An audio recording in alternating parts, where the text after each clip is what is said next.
हर सदी में कोई एक ऐसा इंसान आता है जो अपने जज्बे से पूरे दुनिया का रुख बदल देता है। जिसने फुटपाथ पर डिक्शनरीज बेचकर अपने पढ़ाई का खर्चा निकाला और आज बड़े बड़े बिजनेस टाइकून्स उनसे कंसल्ट करके डिसीजंस लेते हैं। कंपनीज ने जिनको रिजेक्ट किया, आज वो एशिया का नंबर 1 मोटिवेशनल स्पीकर का अवार्ड जीत चुका है। और एक ऐसे बिजनेस कोच जिनकी लर्निंग्स अपनाकर कितने ही डूबते हुए बिजनेस और स्टार्टअप्स खड़े हो गए और आज लाखों करोड़ों में खेल रहे हैं।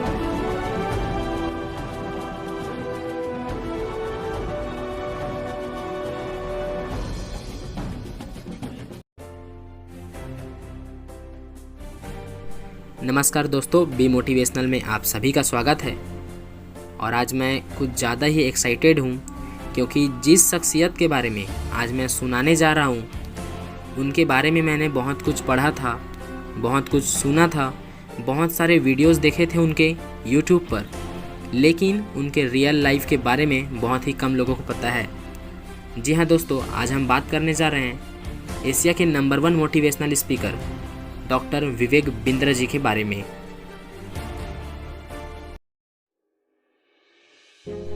एक ऐसा बच्चा जिनके माता पिता बचपन में ही चले गए हों, स्वाभाविक सी बात है उनके जीवन में बहुत संघर्ष रहे होंगे। जब वे महज 2.5 साल के थे तभी इनकी पिता की मृत्यु हो गई थी। उसके बाद उनकी माँ ने दूसरी शादी कर ली। हालांकि अब वह अपनी माँ के साथ रहने के बजाय अपने दादा और चाचा के साथ रहकर अपनी पढ़ाई करने लग गए। दोस्तों, विवेक बिंद्रा सर शुरुआत से ही पढ़ाई में बहुत अच्छे थे और इसीलिए अपने शुरुआती पढ़ाई करने के बाद दिल्ली के अमेठी यूनिवर्सिटी से MBA की पढ़ाई भी करने लगे। लेकिन दोस्तों, इनके संघर्ष का अंदाज़ा इसी बात से लगाया जा सकता है कि शुरुआती दौर में कॉलेज की फ़ीस तक देने के लिए भी इनके पास पैसे नहीं हुआ करते थे और इसीलिए उन्होंने 16 साल की इतनी छोटी उम्र में ही बच्चों को ट्यूशन्स देने लग गए और कभी कभी शाम को फुटपाथ पर डिक्शनरीज भी बेचा करते थे, जिससे उन्हें बहुत अच्छे खासे पैसे भी मिला करते थे और इसी से उनके पढ़ाई का खर्चा भी निकल जाता था। हालांकि अगर विवेक बिंद्रा सर चाहते तो ट्यूशन को ही अपना फुल टाइम कैरियर बना सकते थे, लेकिन उन्होंने कुछ अलग करने की ठानी थी और शुरुआत से ही वे बिजनेस माइंडसेट वाले थे।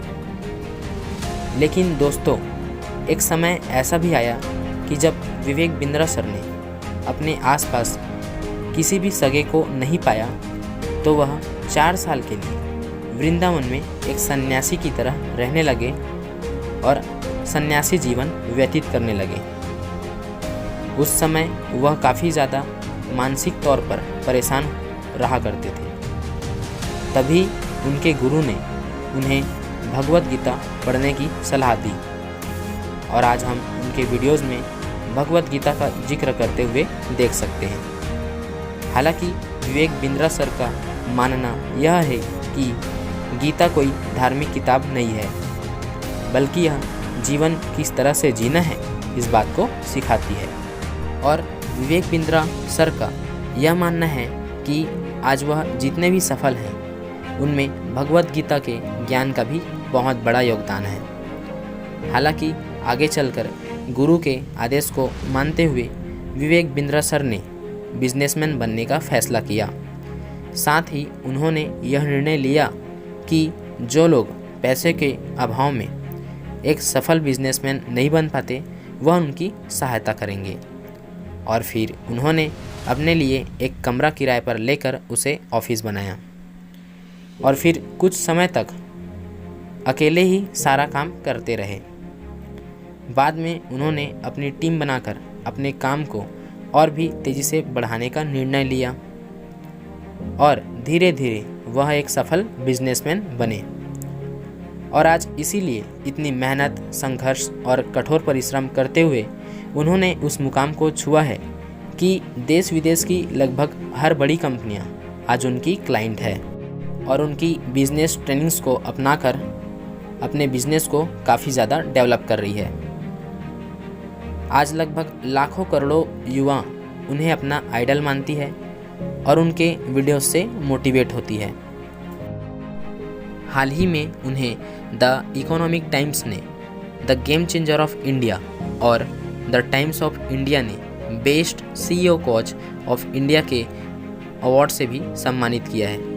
और दोस्तों, जिस तरह से विवेक बिंद्रा सर हमें मोटिवेट करते हैं और अपने YouTube चैनल के माध्यम से फ्री में बिजनेस ट्रेनिंग्स भी देते हैं, वह सच में इन अवार्ड्स के हकदार हैं। और इसीलिए आज उन्हें एशिया का नंबर 1 मोटिवेशनल स्पीकर का अवार्ड भी मिला है और हम उन्हें एक सफल बिजनेस कोच, बिजनेस ट्रेनर और एंटरप्रेन्योर के रूप में देख सकते हैं। वैसे दोस्तों, आप सब भी हमें कमेंट करके ज़रूर बताइएगा कि क्या आप भी डॉक्टर विवेक बिंद्रा सर के वीडियोस देखते हैं